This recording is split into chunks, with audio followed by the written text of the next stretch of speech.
Hey friends, welcome back to the channel. Yesterday I worked a 28-hour call. Today I'm going to make a video on how to really crush it in residency. Let's get into it.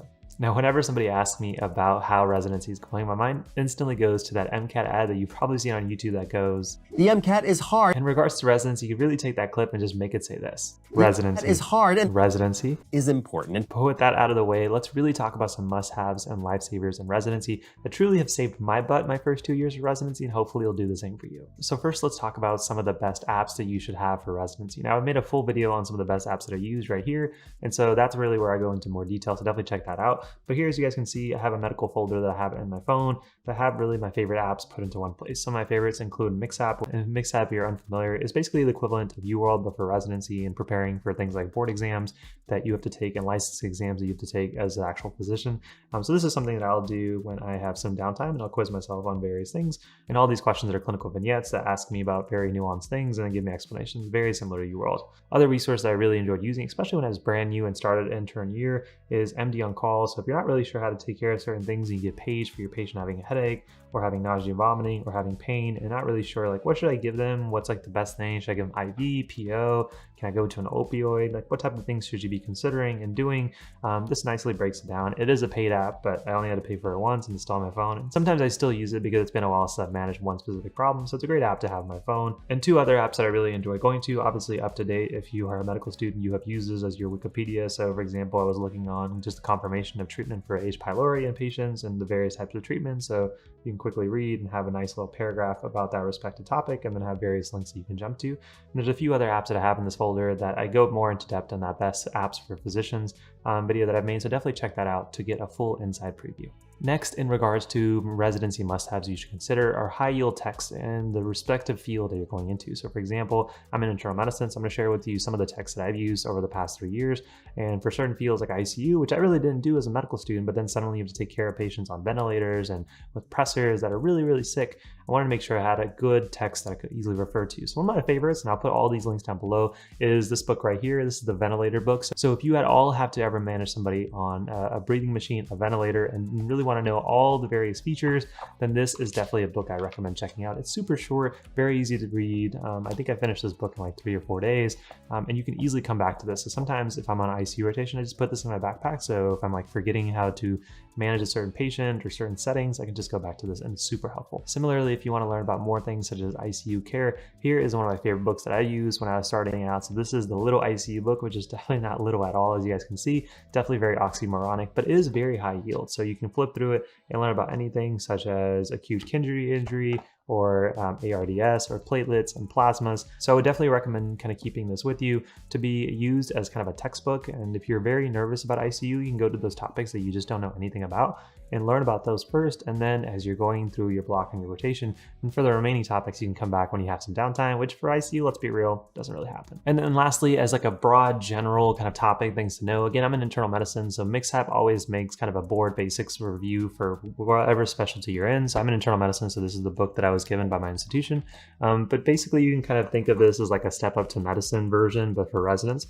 I have pictures, very helpful, highlightings that are already in there. But it's super high yield, and it's honestly not that much different than something you had in medical school, except it definitely focuses on management more. But it's a nice textbook when I'm on my internal medicine, like general wards rotations that I keep in my backpack and I read. I probably will be reading this more and more this year as I have to take my board exams and licensing exams as an internal medicine physician about a year from the making of this video. So wish me luck. And then finally, the book that I'd recommend regardless of what specialty you're going into is this book right here called Being Mortal by Atul Gawande. Now this book really gets into the nitty-gritty of how we should take care of patients, especially those who have very poor prognosis, those patients that are dying, as well as those patients that are getting older, and type of things that we should be doing and communicating as physicians, really things that we don't always get the best education with in regards to medical school, but you definitely have to know when you're practicing physician. It's by far one of the most recommended books for brand new training. So if you haven't read it, just check out the link below. It's a pretty quick, easy read, but I promise you it may give you a few pearls that you can then start using for your really, really sick patients. So next up in terms of residency must-haves that you should consider is really high quality apparel. Now this this is probably not talked about enough, but you're going to be working 3 to 7 years of residency. You really want to make sure the things that you're wearing are going to be both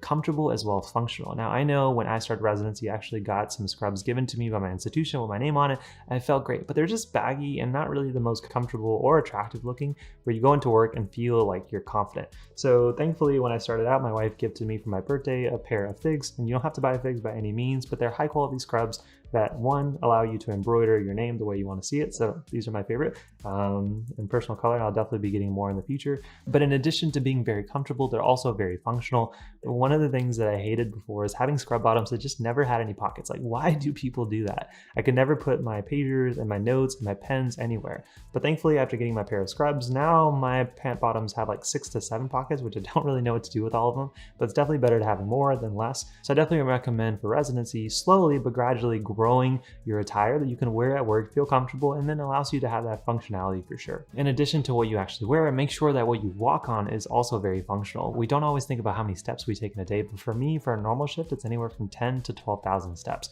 So having a functional shoe that's very comfortable, these are my Adidas. I don't really wear those surgeon shoes. I personally think they're ugly, no offense, but they're kind of ugly. But these I like, and so these I believe are like the Ultra Comforts. I'll link them down below. But in addition, I also kind of found these like memory foam sole inserts on Amazon. They're like $12 and it just feels like you're walking on clouds. So it doesn't matter how many steps you take in a day, they're super functional. And I have like 3 pairs of these, which I can look good, but also make sure I don't wear them out. So again, make sure your shoes are also comfortable in addition to your apparel. Super underrated, but also just makes you go into work feeling good, looking good, having that little bit of swagger. Maybe you'll do your job just a little bit better, just a little bit.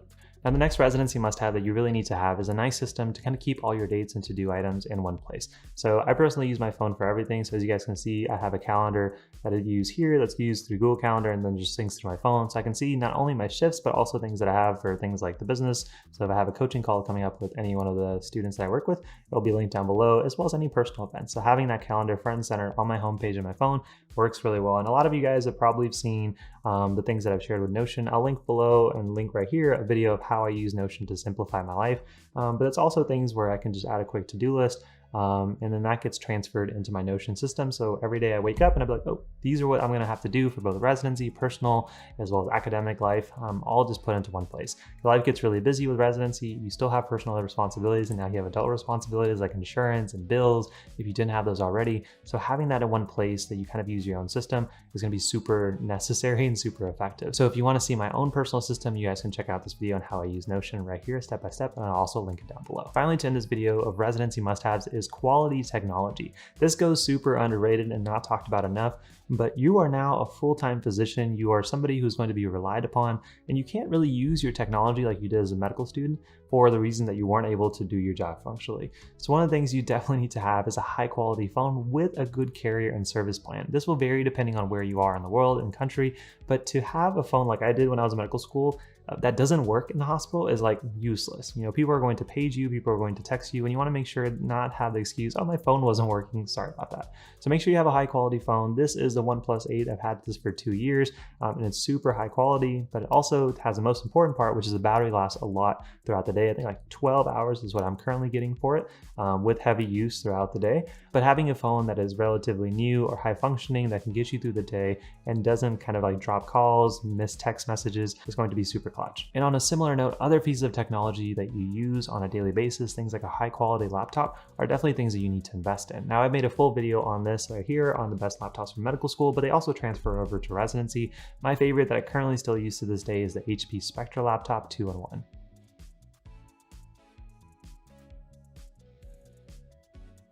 It's not talked about enough, but you will often be using your technology from home to do your work, whether it be finishing notes because you didn't get to do them at the office or in the clinic or in the actual hospital. Coming back and having a reliable laptop that can then connect to your database for your EMR in your hospital is super important. So I have a laptop that is fast, I have an internet speed that is fast, and then if I ever needed to look up patients for an upcoming day, an upcoming rotation, I can do that without feeling like my technology is getting in the way. And as a resident, you're super busy, so you never want to say, oh, my technology didn't work, I have to go into the hospital to make this work. Just make sure you invest in something high quality now that's going to last you years and years down the line. Those guys put together are some of my favorite residency must-haves to really make the whole process a whole lot easier. Now, if there's any questions questions that you have about any of the categories that we talked about in this video, or if there's something that I missed, make sure you drop your comments down below. Anything that I talked about in this video is also included in the links down below in the description, so make sure you guys check those out. And if you enjoyed this video, I have 2 places for you to go to get even more step-by-step help. One is our free MedVault library that includes both video courses and ebooks and guides that we have completely for free that we've created and collected throughout the past few years. So make sure you guys check that out. That'll be linked down below. If you want even more step-by-step advice to really crush it on your medical journey using the best strategies for studying, productivity, time management, as well as board studying rotations all in one place, then definitely check out the Med School Domination Bundle. So that way you can prepare and really crush it to get into the residency you ultimately want. But with that being said, guys, if you did enjoy this video, all I really ask is just taking that half a second to hit that like button. It really supports the channel, helps it grow, gets this video and channel out in front of more people, and really appreciate it. If you haven't done so already, also consider hitting that subscribe button and notification bell to be notified when future videos go out. And if you enjoyed this video, but you're still a little bit further away from residency and you want to really crush it on your medical journey, then check out this video on how to use Anki like a pro. I promise you, you'll enjoy it, as well as this video on how to study like a pro. This one's actually my personal favorite. So check out these 2 if you're interested. But as always, thank you for watching the video. Thank you for being a part of my journey. Hopefully I was a little help to you guys on yours, and I'll see you guys in the next one. Take care, my friends. Peace.